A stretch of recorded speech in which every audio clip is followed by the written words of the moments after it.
Merry Christmas.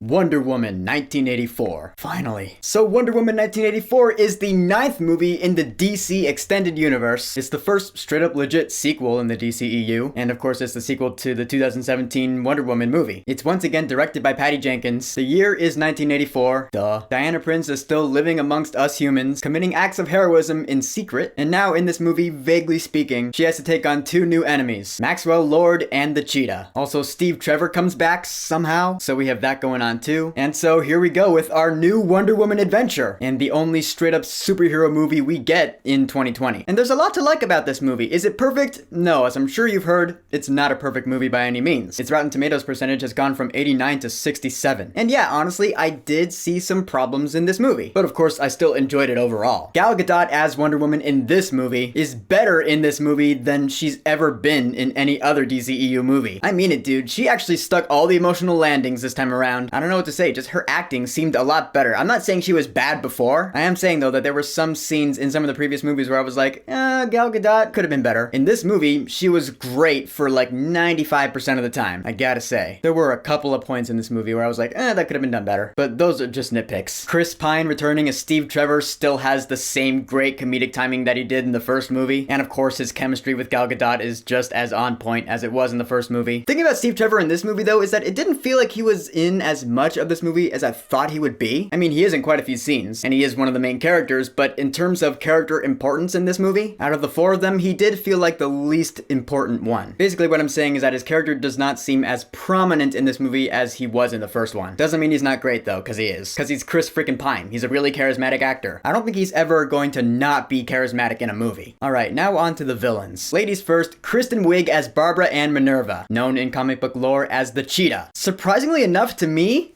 I didn't think she sucked in this movie. When I first heard that she was cast to be Cheetah in this movie, I was like, I don't know, I think they made a mistake. But honestly, for the character they were going for, I felt she did a really good job. I mean, she didn't blow me away. I still think there are a couple other actresses who would have made for a more badass Cheetah. Like, I feel like Charlize Theron would have been a perfect, awesome, badass Cheetah. But then she wouldn't be as comedic as she is in this movie. That's what happens when you cast an actress who's more known for comedic roles, like Kristen Wiig, is that the character of Barbara Minerva in this movie is more comedic. And yeah, she did have a couple of moments that had me laughing out loud, I'm not gonna lie. But what surprised me is that when she wanted to be serious, I actually totally bought it. This is the best acting I've seen from Kristen Wiig yet. Not that that's saying much because I haven't seen her in too many things. I'm just saying she impressed me. Props to her in this movie. Maxwell Lord though, played by Pedro Pascal, is the one that was like, he was a little over the top, a little too over the top for my taste. I mean, it's one of those things where he's acting over dramatic all the time, so you can pretty much instantly tell that this guy's a nutcase. And he is, no doubt. I mean, I get what they were going for with his character. He is the main villain. That is to say, he's the more prominent villain in this movie than Cheetah. I just wish that the execution of his character was better. I mean, he's sympathetic-ish. He does have motivation behind his cause, kind of. But really, he's just power hungry. Really power hungry. It gets pretty bad in this movie. And I'll say that about it. The stakes do get really high. You can really feel the tension towards the end, so that was pulled off very well. And of course, the action scenes are all top notch. Holy shit, the action in this movie is completely badass. One thing I really appreciate about this movie, Patty Jenkins,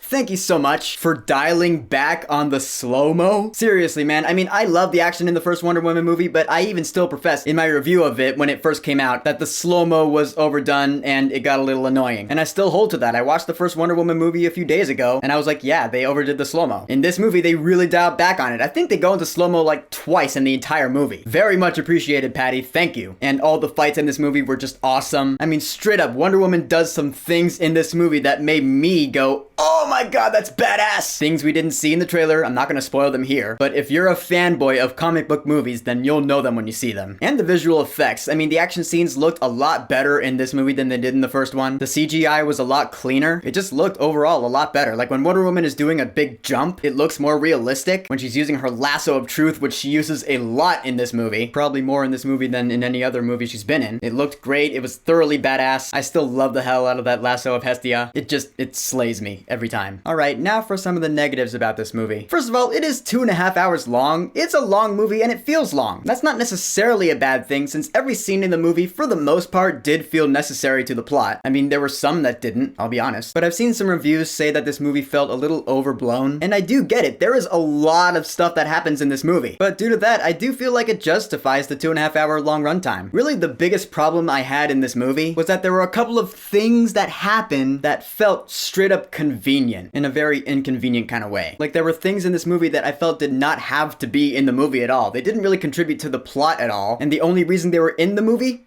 Fan service. Shameless fan service. And that is the only reason that these things were in the movie. I can guarantee it. And stuff like that, it always splits me. Because from a critical point of view, yeah, it's just really inconvenient. It did not have to be in the movie at all. That's a point off. But from a fanboy point of view, I did love seeing it. I was like, oh my god, I know that thing because I'm a fan. And in situations like this, I do consider myself a fan first because I just like enjoying things. But since this is a movie review and I want to be serious about it, objectively speaking, for the movie's sake, these inconveniences that did not have to be in the movie at all, they are points off. And they are, objectively speaking, my biggest problems with the movie. There were also a couple of things in the plot that I felt were not really explained that well. I've actually watched this movie twice now. I just finished watching it for the second time. So now I do have a better overall understanding of the movie. This is one of those movies where if you want to understand everything, it will require multiple watches. But there are still a couple of things I was like, okay, but how did this happen first? I'll dive deeper into it when I do my spoiler talk for this movie. The score for this movie was composed by none other than Hans Zimmer himself, the original composer of that badass Wonder Woman theme.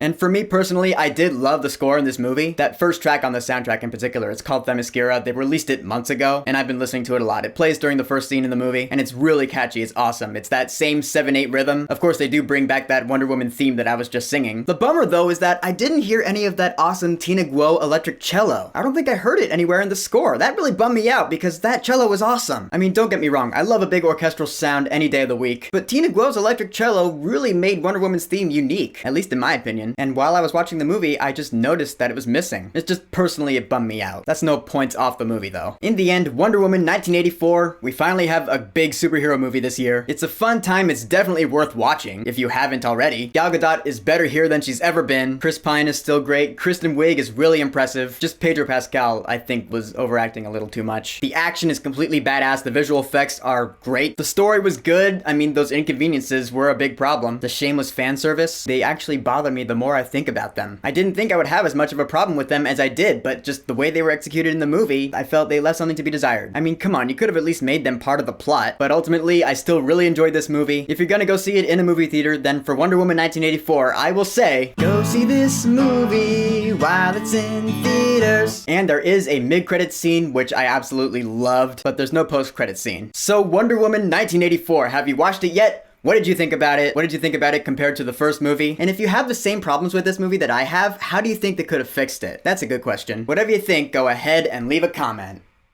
And don't forget to subscribe.